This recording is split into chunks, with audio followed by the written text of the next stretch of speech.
What's up, YouTube? Now, let's get into the first tip of the day. Every time, I do believe it's like every 5 levels, you get a skill point. And when I started looking into it, at first I was a little confused on how it worked. Wasn't entirely sure. Now, I think I got one of my characters to like level 11, and then I went to, and like right in the beginning area, there's like 11 different skill trainers. And depending on what class you are, on your mini-map will show up only one book for your class instead of all of them.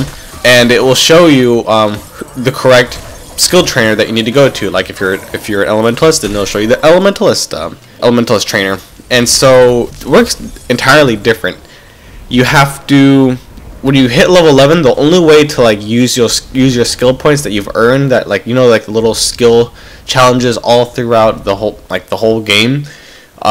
There's different areas where it's all different ways on how to earn your skill points, which you really do need to get, because when you hit level 85 or 80 or whatever the max level is, you'll be needing it to give yourself the full potential that you'll need to wipe or kill enemies faster.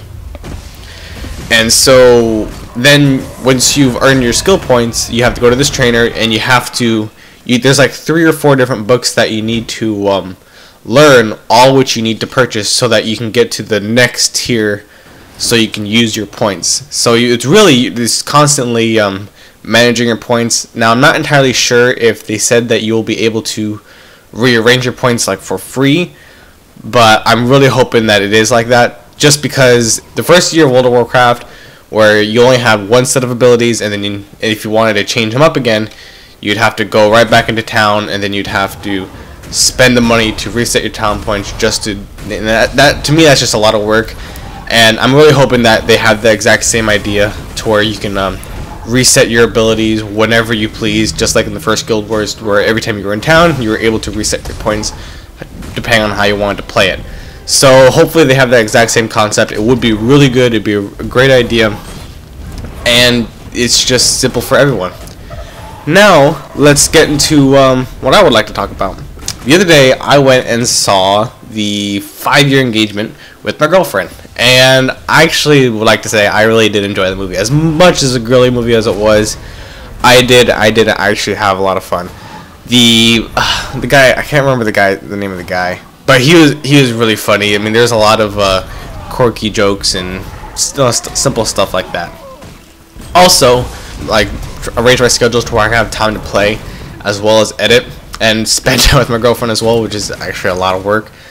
I've been playing Battlefield 3, even though like I should be playing Guild Wars, but I actually do have a lot of still have a lot of footage to go through left, and so I guess in my spare time I'm just playing a lot of Battlefield on the PC.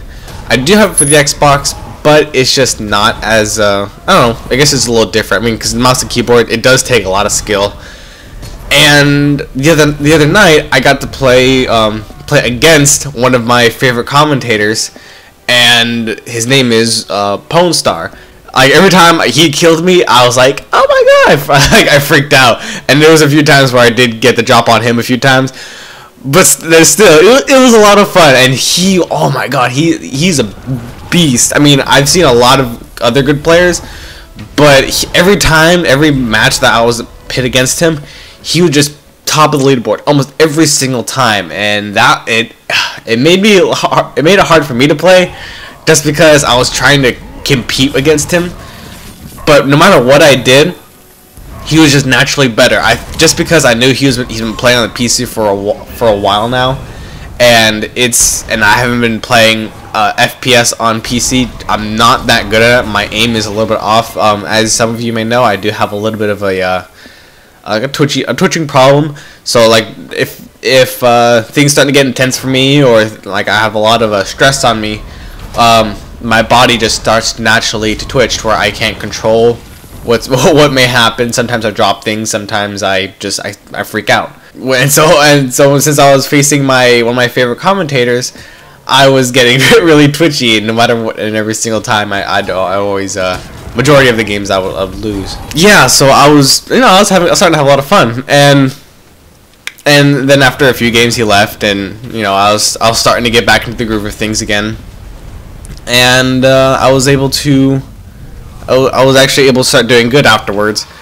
But I think either it was just because I was on the European servers or something, but a lot of those players are extremely good because whenever I was on the US servers, I was always dying, or I was actually, no, it's the opposite actually. And I'm actually pretty okay, but I'm not the best. I mean, I think it's just, you know, playing on the PC for a while and you start getting better at aiming or something. Because I watched a video quite a while ago to where if you like slow down your mouse movement, you can actually take clearer shots, being able to constantly stay on your enemy the whole time instead of just twitching around everywhere. Like, I guess that's like Call of Duty, to where it's pretty much if you're not the first one to react, or if you don't react fast enough, you're dead. And I really don't like to play that. That's just because it gets me so pissed off, because like, oh, well, I turned fast enough and I started shooting too, and then you look on there, you look at the kill cam, and it's like you were still running. And so that's why I stopped playing Modern Warfare 3, just because it was so it gave me more stress than actually was letting me relax and play a video game. I mean, that's the whole point of a video game, is having fun with it. And if you can't have fun with a video game, then you really shouldn't be. You should really stop playing, and that's really sad, because I know there's like a lot of kids, literally kids, who play games and all you hear is screaming, cussing, whining, and it's just, it doesn't. It ruins the game for everybody else. And I'm really hoping that one day this is just something that's never going to happen. That it will end eventually. Let's play video games just because people enjoy it. I mean, like Guild Wars so far is when I played it, it was so enjoyable. It was nothing like I ever experienced, and I absolutely loved it. I mean, it was totally casual. If you want it to be casual, then it's definitely a casual game. It's something entirely different. This way games should be nowadays is play it when you get the chance, not because, oh, you have a subscription fee, oh, yeah, I just paid money, I need to play it, otherwise it'll just be a waste of $15. And it's so much effort, because when I was in high school, there was always like, oh, I'll just do my homework later, and I'll just play games and I'll start my homework the day of it needs to be turned in. And that's just the mentality of pretty much any kid who's addicted to playing video games, is how it's going to work regardless. And I don't care who you are. If you love playing video games and that's all you think about when you get to school, that's all you're going to do when you get home, and you're going to put off homework till the last possible minute. And that's what I did through most of my high school, because like I retained information very well, and I was able to pass most of my classes sleeping and just turning in the homework, and then I'd do fairly okay on the homework or the tests. But then, as long as I, like, every now and then I put in a lot of effort into my homework, then my grades will start improving, and then I'd be tired, I'd be bored, and so then I'd play video games again. So I'll leave a link in the description to my Twitter, my Battlefield, and all that other stuff. And I'm hoping I'll see you guys later. Make sure you subscribe. Signing out.